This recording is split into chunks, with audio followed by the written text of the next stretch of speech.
አሳዛኝ ዜና በምስራቅ አርሲ ሀገረ ስብከት ከ10 በላይ ኦርቶዶክሳውያን ተገደሉ። በምስራቅ አርሲ ሀገረ ስብከት ከ10 በላይ ኦርቶዶክሳውያን ሲገደሉ የ101 ዓመታት ዕድሜ ያለው የቅዱስ ገብርኤል ቤተክርስቲያን ሙሉ በሙሉ በእሳት ወድሟል። የመድኃኔዓለም ቤተክርስቲያን ላይም ዘረፋ የተካሄደ ሲሆን ምዕመናን ጽላቱን ይዘው ተሰደዋል። መኖሪያ ቤታቸውንም ተቃጥሏል። ከግንቦት 23 2018 ዓ.ም ጀምሮ በምስራቅ አርሲ ሀገረ ስብከት አስኮ ወረዳ ጠላታ ጨፋ ቀበሌ እና ካራ ኮፍቴ በሚባሉ አካባቢዎች በኦርቶዶክሳውያን ላይ ያነጣጠረ አሰቃቂ ግድያ ተፈጽሟል። በአስኮ ወረዳ ጠላታ ጨፌ ቀበሌ ብቻ በታጣቂ ኃይሎች በተፈጸመ ሰብአዊነት በጎደለው ጥቃት ከ10 በላይ ንጹሃን ኦርቶዶክሳውያን ተገድለዋል። በአካባቢው 101 ዓመታትን ዕድሜ ያስቆጠረው ጨፋ ቅዱስ ገብርኤል ቤተክርስቲያን ሙሉ በሙሉ በእሳት መውደሙ ተገልጿል።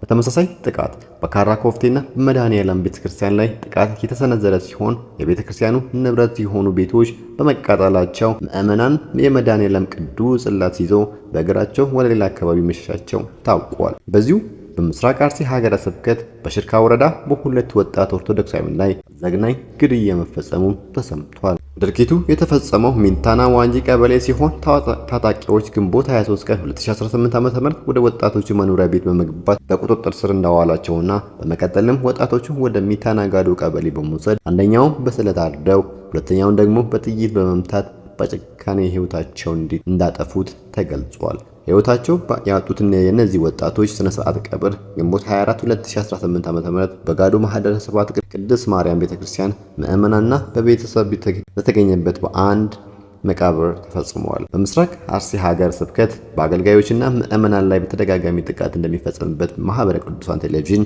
ለዓመታት መረጃ እያደረሰ ቢሆንም ዛሬም ድረስ ዘላቂ መፍትሄ አልተገኘም።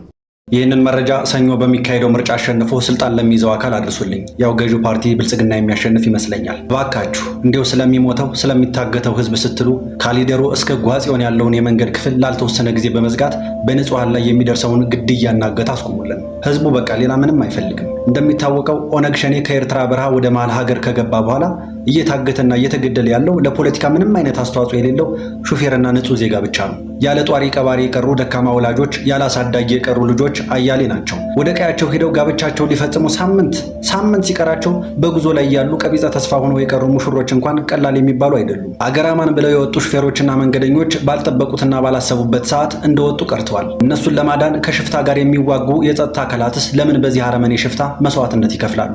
ለምን ደማቸውስ እንደ ዘበት ይፈሳል? መሀል ሀገር የተቀመጠውን ህዝብ ተውት። እነዚህን ከሰው ያልተፈጠሩ አረመኔ ሽፍቶች በቃችሁ ሊላቸው ሲገባ ገና በራሱ ስላልደረሰበት ብቻ ገብሱን የማይመለከተው ላይ ተወጥሯል። እንግዲህ ያለፈው አልፏል። ከምርጫ በኋላ ግን ይህ ካሊደሮ እስከ ጓጽዮን ያለው የሞት መንገድ ተዘግቶና ጽሞና ተወስዶ መፍትሄ ሊፈለግ ይገባል። መንገዱ በመዘጋቱ የሚደርሰው ኪሳራ መቼስ ከሰው ልጅ ህይወት ጋር ሊነጻጸር አይችልም። እኔ እንግዲህ ከዚህ ምርጫ የምጠብቀው ይህንን ታሪካዊ ውሳኔ በመወሰን ለህዝብ ተቆርቋሪነቱን እንዲያረጋግጥ ብቻ ነው። ሌላው ነገር ቀስ ብሎ ይደርሳል።